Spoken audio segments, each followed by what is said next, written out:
Will not discuss. Po dito yung sa ICC, magsama-sama na kayo ng ICC. Yeah. You allowed a degree of pinasok na ng komunista kayo. And you allowed it. Si Speaker,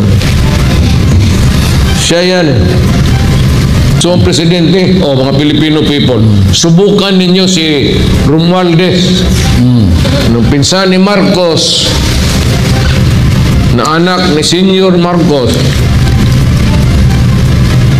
Sige. Bantayan ninyo ang military pati pulis. Kayong nakapagpunsabo dyan sa Congress. So yan po mga kabayan, no? Bago ang lahat, huwag kalimutan na mag-like, mag-share, ang comment, at pindutin ang notification bell para updated po tayo. Kalimutan na suportaran. Ito po ng ating mga OFW, no? Si Helen Chasquel from Washington UC, at si Lucia Biton from California UC, at si Stonar Tigurut, at si Tambagiko Kuya Benanje. So, let's go. Pakinggan po natin. Ito po pasabog ni PRD kay House Speaker Martin Romualdez at kay BBM na will not discuss. Po dito yung sa ICC, magsama-sama na kayo ng ICC. Yeah. You allowed a degree of pinasok na ng komunista kayo. And you allowed it. Si Speaker, siya yan. Because of power. Gusto niya tumakbo. Tapos, initan ninyo yung anak ko na wala namang ambisyon niya. Sinabi ko, ito sabihin ko sa inyo. Pasalamat na kami sa Diyos, Pastor. Na binigyan si Inday ng Vice Presidency, ako na President. Si Pulong Congressman, si Baste Mayor. Tama na yan. Para sa akin, okay na naman. Ako kay Inday, do not, huwag ka na mag-ambisyon, Inday. Anak kita. Ibigay mo na sa mga ambisyon. Yung mga gustong, ibigay mo na yung bayan sa kanila. And let us see what will happen to this country. Kayong mga Pilipino, Romualdez gusto tumakbo ng presidente, bumoto kayo. Bumoto kayo, mag-experiment tayo. Ako, sabihin ko sa'yo, bumoto kayo.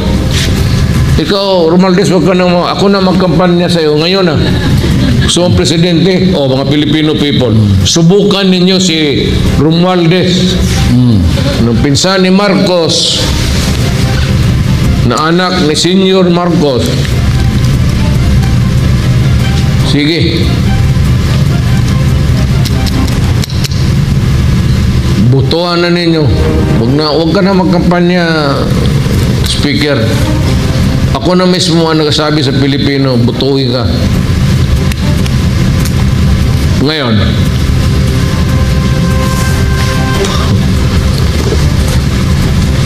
bantayan ninyo ang military pati pulis. So ayan po mga kabayan, no?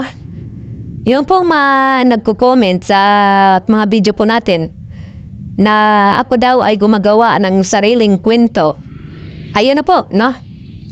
Mismo na po si dating Pangulong Duterte ay nagbanta sa administrasyon ni Bongbong Marcos na nagsabi na bantayan nyo ang military at ang pulis.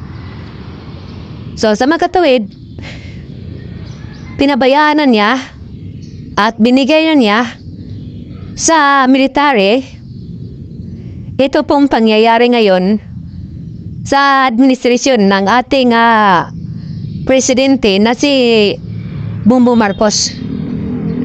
Dahil maliwanag naman sa sikat ng araw na ito pong ginagawa po ng kanyang pinsan na si House Speaker Martin Romualdez, mga kabayan.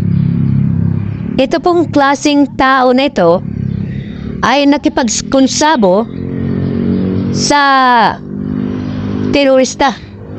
Ito pong komunista na nakapasok na sa loob ng Senado. Ayun.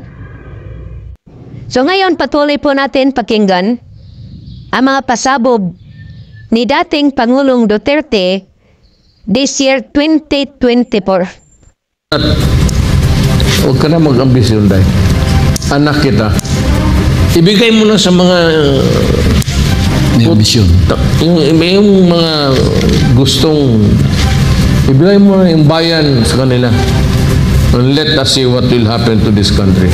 Kayong mga Pilipino, Romaldez gusto tumakbo ng presidente, bumoto kayo. Bumoto kayo, mag-experiment tayo. Ako, sabihin ko sa iyo, bumoto kayo. Ikaw, Romaldez, wag ka na ako na magkampanya sa iyo ngayon na. Ayaw, di ba? Presidente o mga Filipino people, subukan ninyo si Romualdez, ng pinsan ni Marcos, na anak ni Senior Marcos. Sige. Butuan na ninyo. Huwag ka na magkampanya, speaker. Ako na mismo ang nagsasabi sa Pilipino, butuin ka. Ngayon,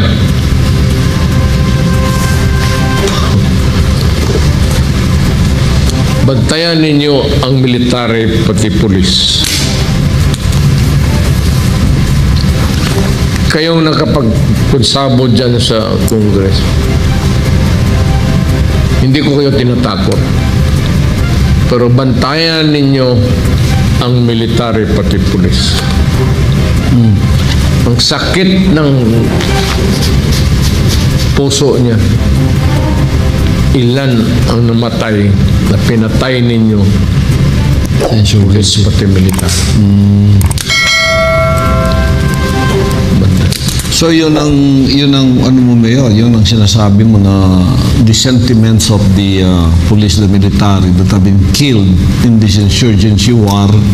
Tapos makita nila isang leader nakipagkaibigan doon sa alam nilang nasa white area. Yun ang foreboding ng tao na baka may sentimento eh. Kaya nga ako, Pastor, hindi ako, I'm not worried na they will prevail. Sila ni magkusabo itong sila mga Romualdez and Mas delikado. I'm not worried. You know why? Diyan yung military. Ito yung female mga ano lang yan, makalito lang yan, nagatingin niya ng kung saan papunta ang bayan natin. You are just saying the sentiment. Pagkatapos inaakusahan kanila na you are the ones initiating destabilization, which is not destabilization. Wala, stabilization. Bakit ano? Oil or the military? Anong pagtingin mo sa mga military? Bubuk?